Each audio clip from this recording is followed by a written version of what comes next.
Well, hello, everybody, and welcome back to the channel, my friends. It is time for Star Trek, the original series, Season 1, Episode 17, The Squire of Gothos, or Gothos. I'll know at the end and be able to correct myself. But, my friends, if this show has proven anything to me, it is a textbook, a masterpiece, a painting, a song constructed and conducted by absolute masterclass artists. It's amazing. And there's nothing more that I enjoy than sitting down with all of you and learning about this fantastic series as I'm experiencing it for the very first time.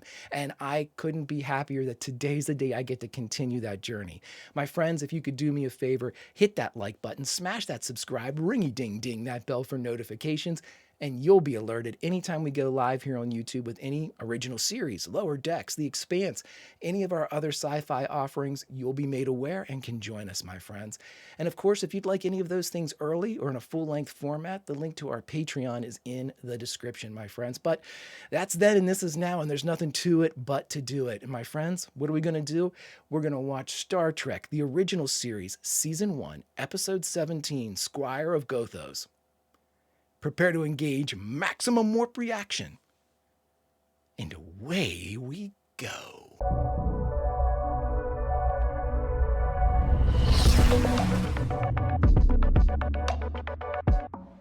Oh, my beauty. Might be early in the morning, but it's never too early for my beauty. Oh, I thought that was Janice for a second, but it's not. Oh, Navigator of the Week. Colony Beta 6 wants their supplies. We'll get across this void in a hurry. Supplies. Supply run. We're 900 light years from that kind of desert, Bones. The precise meaning of the word desert is a waterless, barren wasteland. You're in the middle of one. Can't imagine a mirage ever disturbing those mathematically perfect brain waves of yours. Thank you, Dr. McCoy. Bones always thinks that he's insulting Spock. Thank you, Doctor. Something, Mr. Spock? Unusual, Captain. I'm now getting a sizable space displacement reading. Displacement? Wait, verified, sir. We must be in some sort of light warp, or we would have picked it up earlier. Put it on visual. A light warp? Is that a planet? Inconceivable this body has gone unnoted on all our records. Uhura, notify the Discovery on subspace radio. Strong interference on subspace. The Discovery? Soon. What the hell? Mr. Spock, they're gone. Emergency. Full reverse power. Woo! So we're dealing with... Jim's talking about the final frontier, everybody. So we're dealing with... That didn't look like people getting transported. That looked like people getting plucked. And I don't know what that means. That's some, like, Q shit. Have we had anybody that's been able to teleport before? The Telosians couldn't do it. I'm trying to think. Did we have anybody that could, like, forcefully remove somebody by transporter or... I'm probably forgetting something. I don't remember that, though. The Squire of Gothos. Captain Kirk and Helmsman Sulu remain unaccounted for. We got everybody. Scotty's there. Lieutenant Uhura, have you checked all wave bands? All of them, Mr. Spock. No response. Huh. Request permission to transport to the surface immediately and carry out search. I second DeSalle's request. What are we waiting for? I have the responsibility for your safety. Mr. Yeager, describe your geophysical findings for the surface below. No detectable soil or vegetation. Extremely hot, toxic atmosphere swept by tornadic storm. Wow. Estimate survival time of 2 unprotected individuals down there. Not very long. Mr. Spock, look. Greetings and salutations. And felicitations. Send this, Lieutenant. USS Enterprise to signaler on planet's surface. Identify self. Hip. Hurrah. And I believe it's pronounced... Ballyhoo? Tally-ho. Tally-ho. I thought I can't read that. Prepare transporter room. Request assignment to the search party, sir. No, Mr. Scott. Neither you nor I can be spared here. Yep. Mr. DeSalle, you'll equip the landing party with DeSalle. full communications, armament, and life support gear. Mr. Yeager, your geophysical knowledge may be crucial down there. Dr. McCoy will accompany. Bones, you are not important enough to stay. I love whenever people leave the helm, people from the secondary stations immediately flood down and take the chairs. Once on the planet's surface, you'll establish contact with us immediately. Use the laser beacon if necessary. We could have had that, use that laser beacon during the Galileo 7. Well, there's vegetation. The hell? It's interesting. Something's blocking the beacon.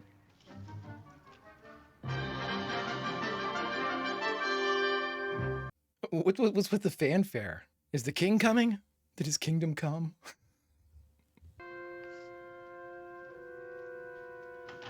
That's a cool set piece. Look at this shit. The sail looks like James Vanderbeek. Like an older James, well, probably not even older now, but it looks like from Dawson's Creek. A little bit, right? A little bit. This is all very Earth. In the name of heaven, where are we? Do we have one of those like parallel Earth things? Is that what we're getting this time? Now I can't not see James Vanderbeek. A salt monster. Or salt vampire. Isn't right? From the man trap? They're holding. They're both super dead. That'd be a hell of a plot twist.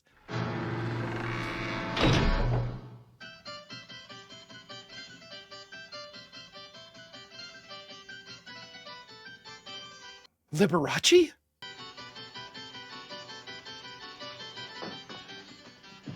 Even that's a stunt to me. You must excuse my whimsical way of fetching you here. But when I saw you passing by, I simply could not resist. Who is this guy? And why do I like him? Absolutely smashing. Who are you? Where do you come from? General Trelane, retired. General Trelane. I can't tell you how delighted I am to have visitors from the very planet that I've made my hobby. Earth? Notice the period, Captain. 900 light years from Earth. It's what might be seen through a viewing scope. He's seeing the past. Oh, wow. And you've been looking in on the doings 900 years past. If I made an error in time, I did so want to make you feel at home. I'm quite proud of the detail. General Trelane.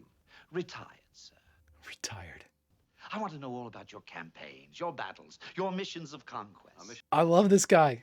When we do battle, it is only because we have no choice. But that's the official story, eh? I must ask you to let us go back to our ship. Do you know that you're one of the few predator species that preys even on itself? That's a good point. My ancestry is French, yes. Ah, monsieur, vive la gloire, vive Napoleon. You know, I admire your Napoleon very much. Dr. McCoy, our medical officer, Mr. Sulu, our helmsman, and Carl Yeager, meteorologist. Meteorologist. I didn't know that's what Yeager did. I am a scientist, not a military man. Oh, come now. We're all military men under the skin. And how we do love our uniform. He's going to kill you, DeSalle. What an interesting weapon you've got there. You're proving him right. Let me see it. He wants you to talk about war, and you're proving to be physical. This won't kill.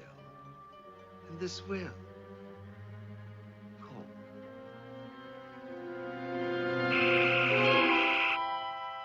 Oh, how marvelous. Why, this could kill millions. You start. Oh, he gave it right back up. You want to know how I've managed all of this? That's correct.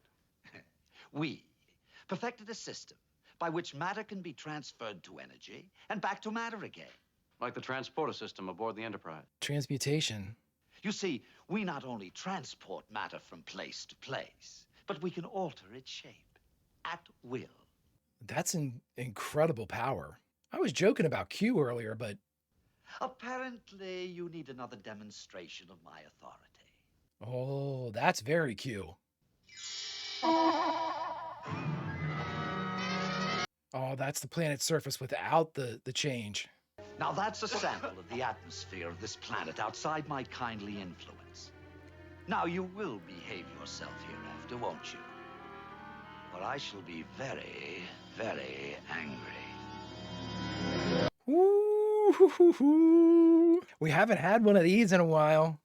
I'm guessing Corbo might maneuver was the last time it was like a super opponent. If the captain is down there and alive, that's where he'll have to be. We'll attempt to transport up any living beings our sensors detect. Yeah, if he's there and alive. Whatever we're dealing with, he certainly isn't all knowledgeable. He makes mistakes. He can hear you. Discussing deep-laid plans, I'll wager. I cannot wait to see them evolve. It's like he's daring them. You must stay. I insist. For how long? Until this is over, of course. Until what is it? Dear Captain, so many questions. Make the most of an It's uncertain like the trial. operation. There are 400 men and women aboard that ship. Women? Uh-oh. You mean that you actually have members of the fairer sex among your crew? Well, he's going to pluck a few of them down here. Here, let me fetch them down at once. No. Ooh. The party's over, thanks to Mr. Spock. Wait! I won't have this. I haven't dismissed you yet. He can pull you right back. What was down there? Well, it was a... Oh, forget it. Look. It's the General Trelane, retired. My father is from the planet Vulcan. And are its natives predatory? Not generally, but there have been exceptions. Anyway, the decor of my drawing room is much more appropriate and tasteful. Don't you agree? No. No. We haven't even got our phasers. Sit down, James Vanderbeek. Come, everyone. Let's forget your bad manners. You gotta treat him as a lethal equation in this, Jim. Palate and brave company to delight the mind.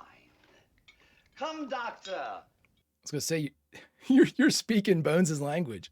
Well, if you're giving out whiskey. This is General Trelane. Retired. Retired. She has the melting eyes of the Queen of Sheba. And this.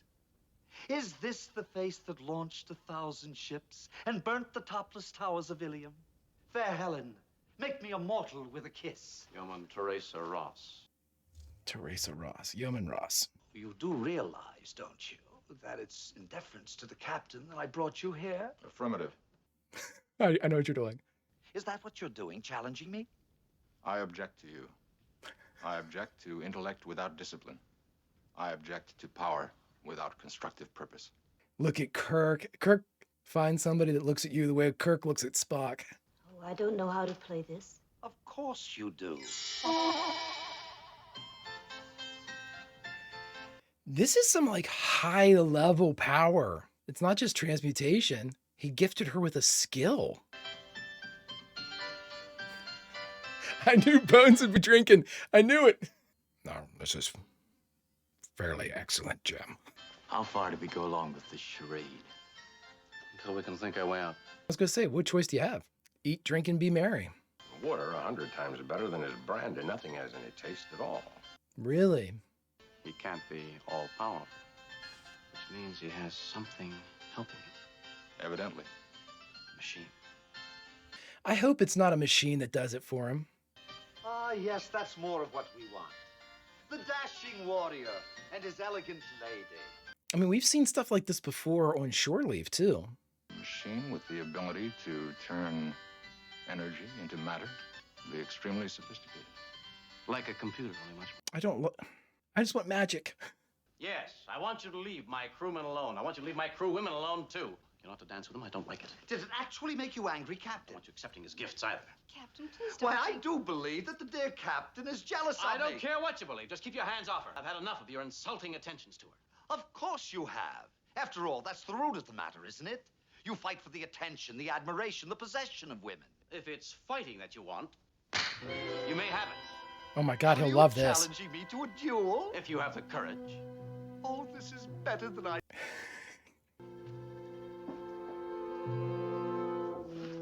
Oh, it's a box of pistols, baby.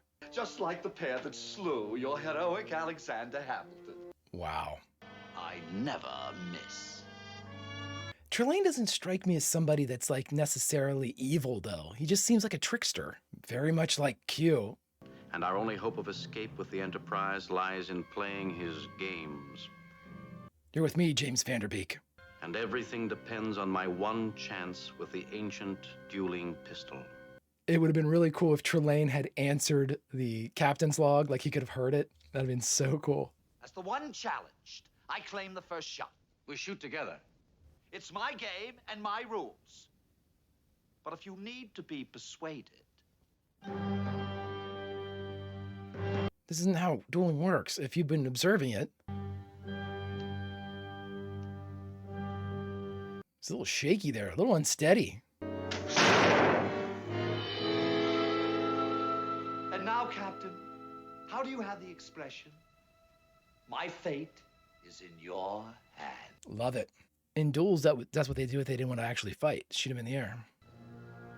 Shoot it up, Kurt. He's going to shoot the mirror, isn't he?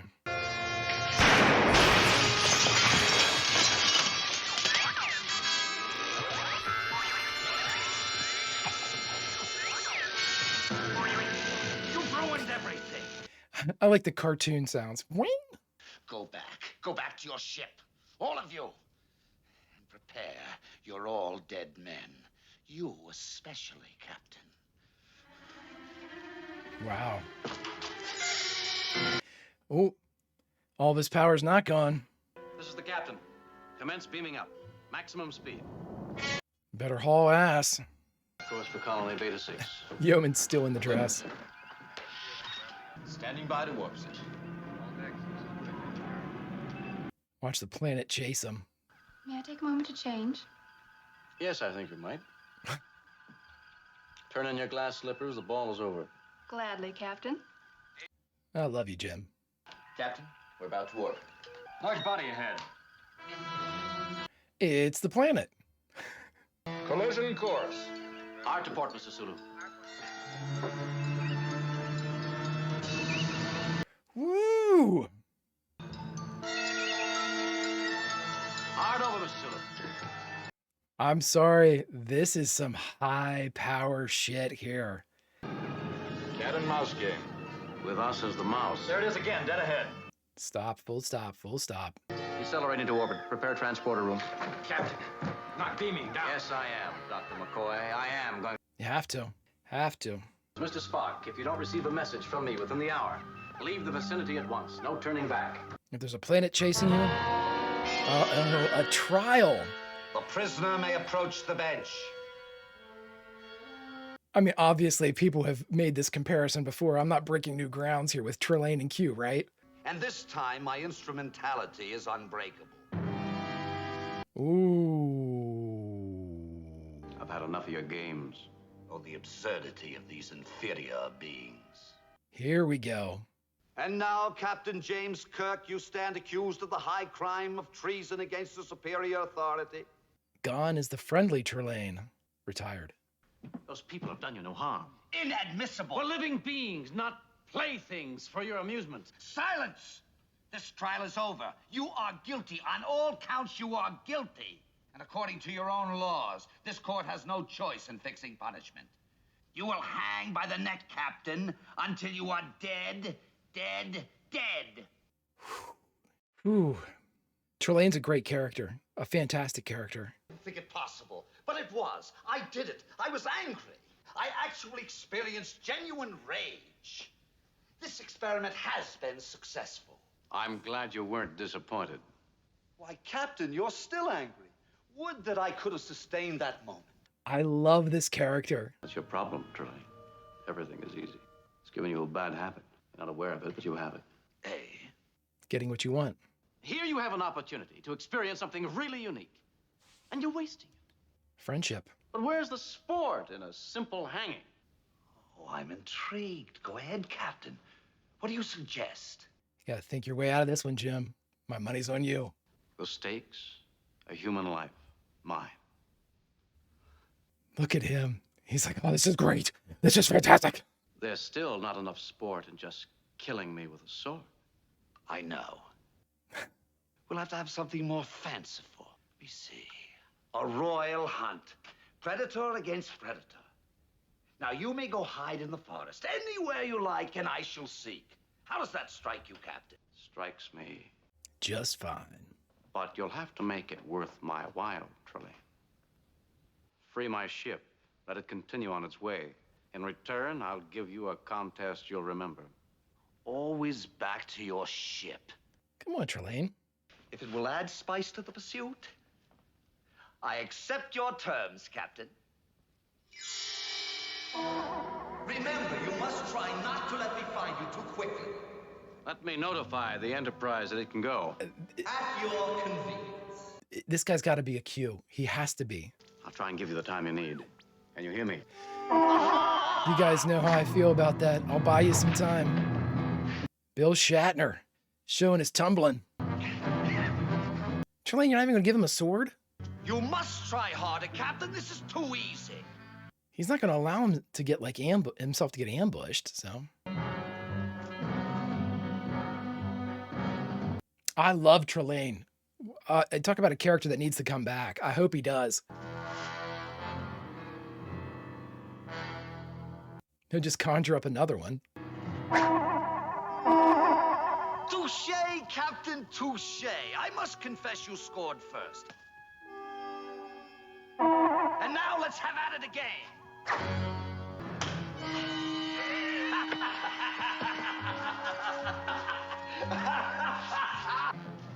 There's not a lethality to this, though. I don't think Trelane is ever going to, like, really kill Jim. Enterprise. Jim, they're not getting you, bud. And if they are, they're not answering. Tally-ho! Tally-ho.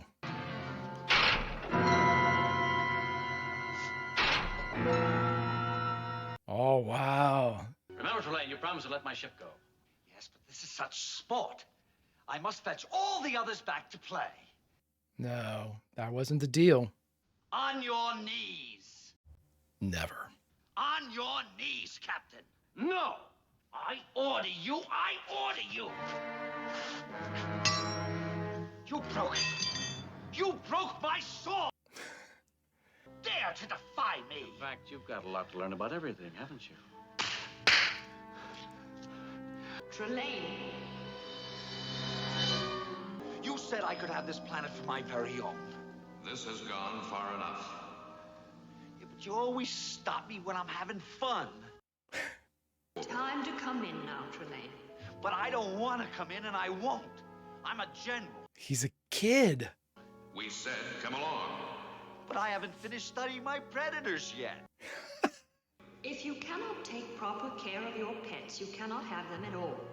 Oh my God, this is crazy. Oh, but you said I could. You promised. This guy's great. Stop that nonsense at once, or you'll not be permitted to make any more planets. Oh, but you saw. I was winning. You were, buddy. I would have won. You would have. I would have. I would have. I would have. Spotlight getting smaller. I would. I would. I would. Captain, we regret that the life paths of yourself and your companions have been disturbed. You must forgive our child. Forgive us, Captain. We will maintain your life support conditions while you return to your ship. Please accept our apologies. You know, I'd honestly say don't punish him. He's just learning, you know? No harm, no foul, really, right? Look at that beauty. Warping down, Captain. Our warp factor 4. Approach channel's clear, Captain. Thank you, James Vanderbeek. For the record, Captain, how do we describe him? Pure mentality, force of intellect, embodied energy, super being? A child. God of War, Mr. Spock. God of War. Then a small boy. And a very naughty one at that. It will make a strange entry in the library banks. But then he was a very strange small boy. On the other hand, he was probably doing things comparable to the same mischievous pranks you played when you were a boy. Mischievous pranks, Captain? Yes. Dipping little girls' curls in inkwells, stealing apples from the neighbors' trees, tying cans on... I should have known better. I shall be delighted, Captain.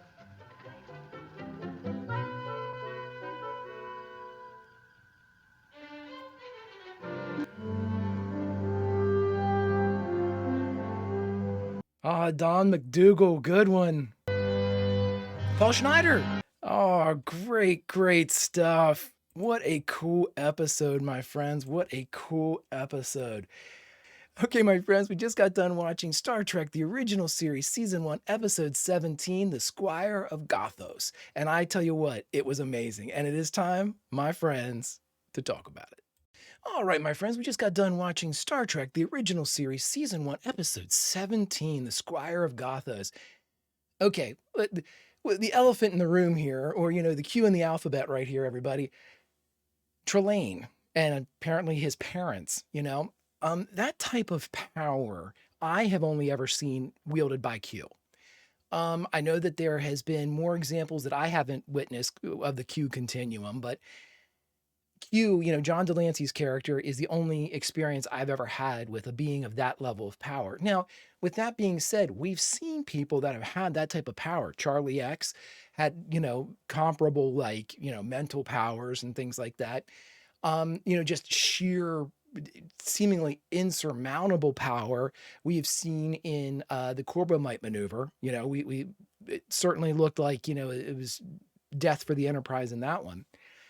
But this was unexplained, sheer, deity level power. And again, when they tried to MacGuffin it with the mirror being something that was kind of like the source or like the mechanism behind Trelane's power, it was soon proven to be maybe kind of like a focus or something like that, but it certainly wasn't the font of his power. The font of his power presumably came from himself. I absolutely, and I'm going to look this up for Q&A, obviously, but the actor that played Trelane was fantastic, very different from some of the more, I don't want to say serious actors, because this actor was really not given a chance to be very weighty, but like Morgan Woodward and Gary Lockwood and a couple of our other people from Conscience of the King who were really able to get their teeth into, Mark Leonard from Balance of Terror, people that were really able to kind of really take a shot at some of the weightier moments in Star Trek. This was obviously lighthearted. It was jovial. It was nothing, it was always kind of tongue in cheek. You never really, at least I didn't. I never really felt like a fatal type of bent by Trelane. I never really thought that he intended to kill Kirk.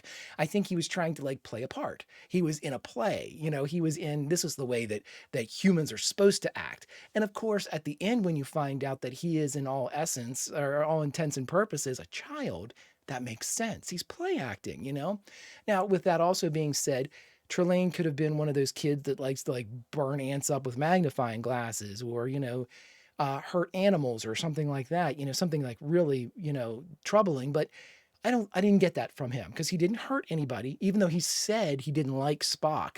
If he was somebody that had no regard for life, then he could have just killed Spock, you know what I mean? And been like, deal with it. He's dead now, But he didn't. He didn't do that. And I think that's why I really enjoyed the character, not because I didn't have that tension, And it's not like Trelane ever he never came across as being, this a murderer, or an evil entity, And I think that was Paul Schneider's bent. Paul Schneider gave us Balance of Terror, so Paul Schneider could have given us evil if he wanted to give us. I mean, there was nobody evil in Balance of Terror in my estimation. I don't think the Romulans were evil. They were following some type of creed that they had about attacking people that they had a 100-year war with. There was history there. The Romulans have some type of, at least some rationale for their violence. And so, we know that if the writer, Paul Schneider, had wanted Trelane to be a killer or possess the ability to kill, maybe is the best way to say it, I think we would have been given an example, because Star Trek never has a problem with, if you want to know how bad this situation is, we're going to kill somebody very, very quickly at the top or near the top of the episode, so you know that this is a bad scene. And I always think of when you're thinking of terminal things and you're thinking of episodes that kind of give us those stakes from the top, I always think of What Are Little Girls Made Of? When we had our two red shirts, Rayburn and Matthews, who just came down to the planet. They were just 3 minutes into the landing party, both dead, both wiped out.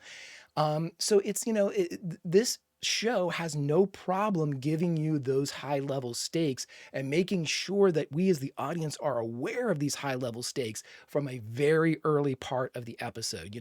They want you to know at the top or near the top that this is a terminal type of situation. And I enjoy that and I appreciate that. And I've come to expect it. And that's not a bad thing. I'm not saying that, I'm kind of applying a formulaic process to each of these episodes. I'm just aware that if they want us to know that there's death this episode, death is at the door, they'll let us know, and they will tell us that this is definitely something that requires a little bit more tension, a little bit more weight.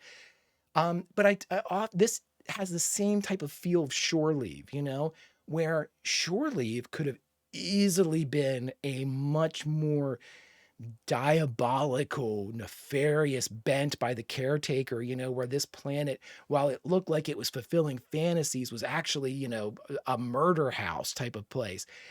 But it wasn't, and we never got the feeling that there was anything that bad. Even with McCoy's death in that episode, there was still kind of a lighthearted nature to everything that was going on. I'll grant you that McCoy's death definitely dampened that and made me think that we were kind of changing theme midstream, where, oh my gosh, now we're going to have this type of, you know, interaction, or now we're going to have this type of problems, or, you know, these types of situations where the weight of the episode is shifted from benign to definitely terminal.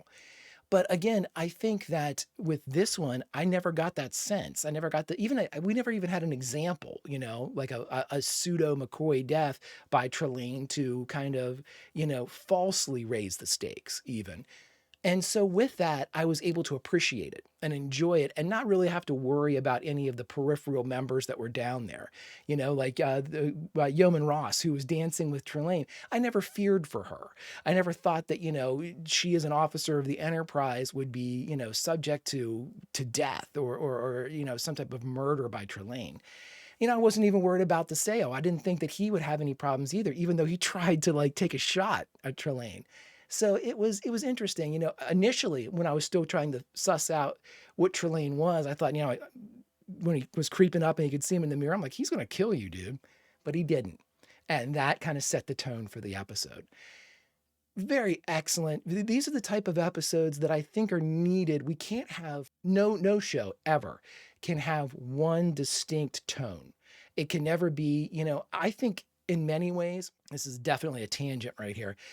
In many ways, shows like the medical dramas, like ER or Chicago Hope way back in the day, you know, everything in every episode of those shows has some type of weight just by the very nature of the setting. You know, it's in a hospital, there's going to be sick, injured, dying people at all times, you know, and there's not really a way to get away from that. Not if you want to continue to have a medical drama. With Star Trek, though, we're not kind of cast into a specific lane when it comes to what to expect from the show. Obviously, the science fiction format, we accept that, but what we're going to get in each episode, it really can't be the same. We want to be left on that instability. We want to be left on that, you know, we're not sure where we're going this episode. That's the adventure. That's why I love it so much. You know, if we had ship-to-ship combat like in Balance of Terror every episode, it would greatly diminish what we could experience from a singular Balance of Terror. Same thing goes with everything else. We can't have a Trelane or a Q in every episode. It weakens the character, it weakens the story. But because they are able to switch things up and do all of these things and present all of these problems and all of these various kind of challenges for the crew, it makes it magical. You know, and Trelane is a perfect representation of what type of, you know, almost like a pit stop, almost like an oasis. They were talking about a desert, you know, traveling through the desert.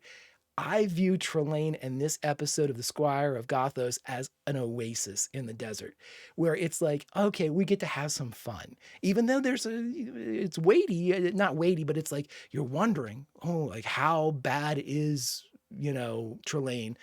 And then you're rewarded with the idea that this guy's just a trickster. He's just a fun kind of Loki type of character, which I love.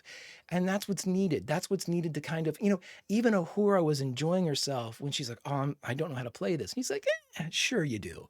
And she was like, oh my God, I know how to play this. And she was sitting there playing and like it cut back over to her and she had a smile on her face. I'd like to think that that's knowledge that Uhura takes with her. Like she doesn't know how to play the harpsichord. You know what I mean? And that in and of itself is a beneficial interaction with Trelane. And Trelane kind of presents himself now as maybe not a friend of the Enterprise, but certainly not an enemy. Certainly not an enemy.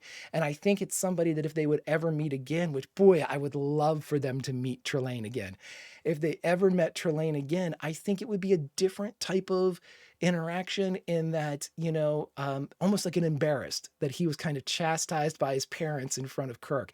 Because I think Kirk is somebody that he wanted the respect of, he wanted the friendship of, he wanted a pal, he wanted a playmate, and I think that he legitimately thought of Kirk, even though, he was this species that he viewed.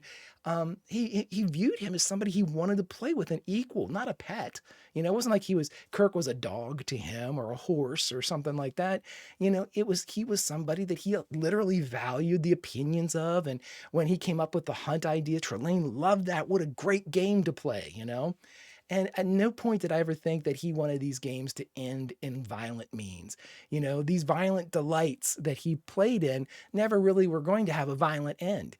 They were always just going to be a game. And I think that is what a great episode of Star Trek to present us with. And honestly, you can't tell me that John Delancey's character of Q was not inspired by Trelane. I won't believe it. I just won't. His mannerisms, how out there he is. Oh, mon capitaine. I mean, everything speaks of General Trelane, retired. And I think that Q is every bit the spiritual successor of Trelane in my heart. I just feel that way. But my friends, what a great episode. Great, great things.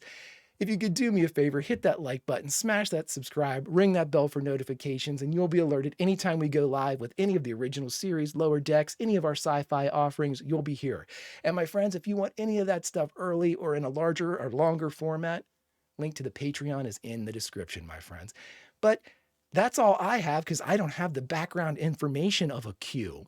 And so the only thing that we can do now is find out some of those juicy tidbits about the Squire of Gothos from the one and only Q. Q, or maybe Trelane, take it away. Well, I say I don't know who this Q is, but I am General Trelane, retired. Greetings and felicitations, my friends. Friends, this is where, after having watched and reacted to a video, I like to go and find some tidbits that, if I looked up before watching and reacting, would definitely ruin it for me. And so, if I can share some of those now, I didn't know any of them. So if maybe one of them is something that is new to you, then Trelane and I have done our duty. My friends, we split this little section into 5 distinct groups. The groups are as follows. Who are our writers and directors? Who are our guest stars?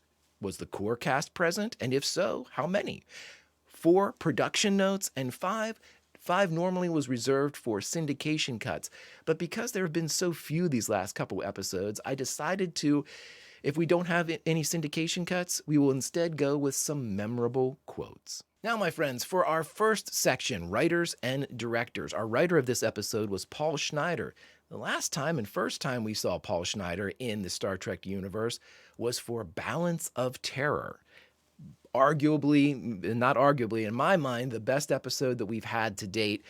Absolutely exceptional, fantastically written, and Paul Schneider, in my opinion, again, has another hit on his hands with The Squire of Gothos, a decidedly different piece, but very similar. Pit Kirk up against an adversary, only this time, give him godlike powers. Really, really great stuff.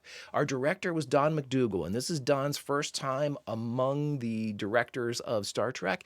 Will we see them again? Not sure. I never look ahead. But this is our first time for Mr. McDougall. Now, our guest stars, my friend. Who did we have come into this episode? Who could possibly be the guest star that we should mention first? That's right. William Campbell, the person that played Trelane. Great story about William Campbell in that Joseph DaGosta, who is the casting director, was the casting director for Star Trek, had a great in for Trelane. Roddy McDowall, a character actor and very, very accomplished actor, was slated to take the role of Trelane. Now, they had to wait a little bit for Roddy McDowall because he was currently finishing up another film or another television project. Roddy McDowall, in my experience, most famous for playing Cornelius. Was it Cornelius? I believe it was Cornelius, the chimpanzee ape in the original Planet of the Apes, played opposite of Chuck Heston. And in addition to that, I remember him from Fright Night and things like that from the 80s and then in the 70s. He was around quite a bit, and he was a huge get for Star Trek at this time to play Trelane. Well, Joseph DaGosta was set, committed, and ready to roll with Roddy McDowall. But several of the other creatives on Star Trek came forward and said, hey, you know what? Why don't you consider William Campbell? And DaGosta said, no. We've got Roddy McDowall. That's it. And they said, well, at least let him read. And so Joseph DaGosta said, okay, fine, he can come in and read, but, Roddy McDowall's it. William Campbell came in, and halfway through the first paragraph of prepared script that he was given by Joseph DaGosta, DaGosta stood up and said, send him to costuming, get him fitted, he's perfect for the role. And Roddy McDowall was out, which I thought was hilarious. I mean, talk about the testament to a performance and even something you're able to construct within an audition and to make it so telling that you have somebody pivot away from an established name. Unreal. Great stuff. Now, the other people that we had in here, we had Michael Barrier as DeSalle. Nope, it's not an ancestor of James Van Der Beek, but Michael Barrier did play our James Van Der Beek lookalike DeSalle.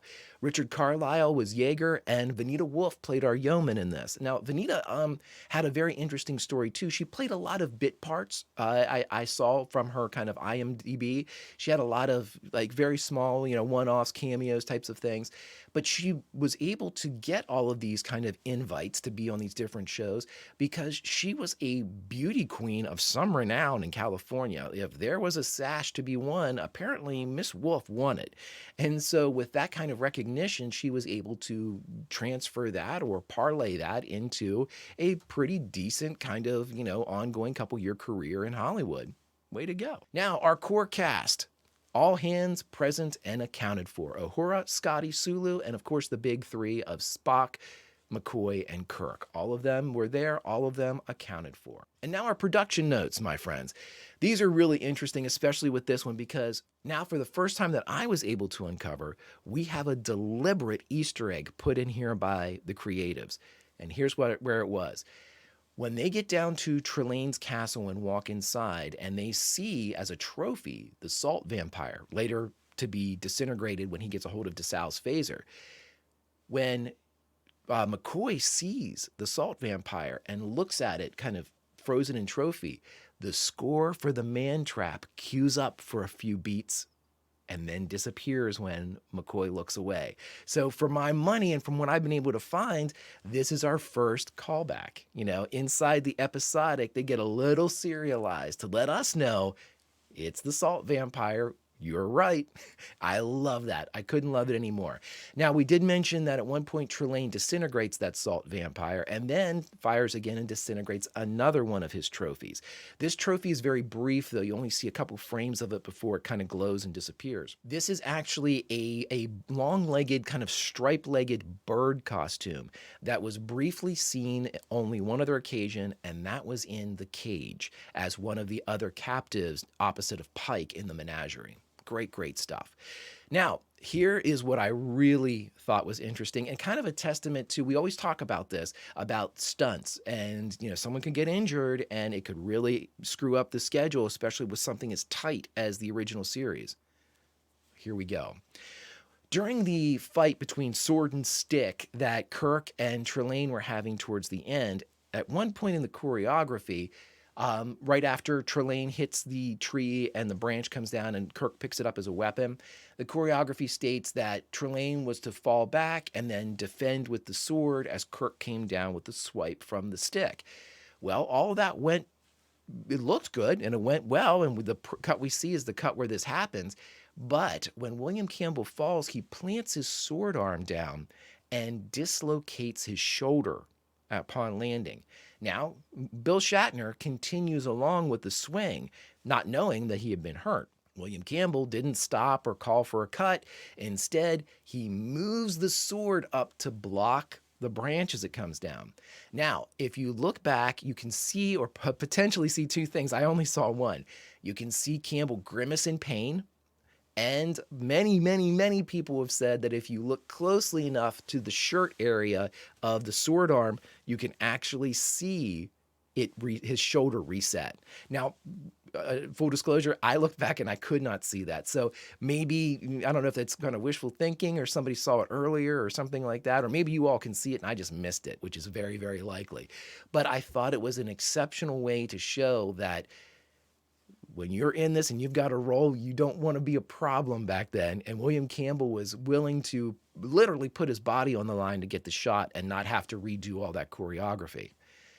To my point, though, whenever you have principals doing stunts, it was okay in the moment and he was able to continue, but they still had several scenes to shoot. And as soon as they had cut for the day, Campbell's shoulder swelled up to the point where he was unable to film the next day, which means they were put a full day behind. And we've talked about that before. Half days you can make up. Full days, you're screwed. And unfortunately, this went into that camp. And last but certainly not least, as far as our production notes go, Paul Schneider, who wrote this, as well as Balance of Terror, this particular script was based specifically on his anti-war stance. And his stance was very unique in that he did not like the way that the world's youth was playing soldiers or playing army or, playing war. He thought that it was a terrible, terrible prospect to have young people playing war and getting a positive view of such a horrible event. And so he decided to make his own child in Trelane and really augment just how wrong that type of behavior and that type of attitude could grow into. I thought it was fantastic. And my friends, our final section, as there are no registered syndication cuts for this episode, I decided to put in a memorable quote. And of course it comes from none other than General Trelane, retired. Do you know that you're one of the few predator species that preys even on itself? Well, thanks for that, Trelane. Seldom wrong and right again. My friends, if I could say something, or perhaps if General Trelane could say something, he would say the following: be bold, be brave, and listen to your parents. Until next time, my friends.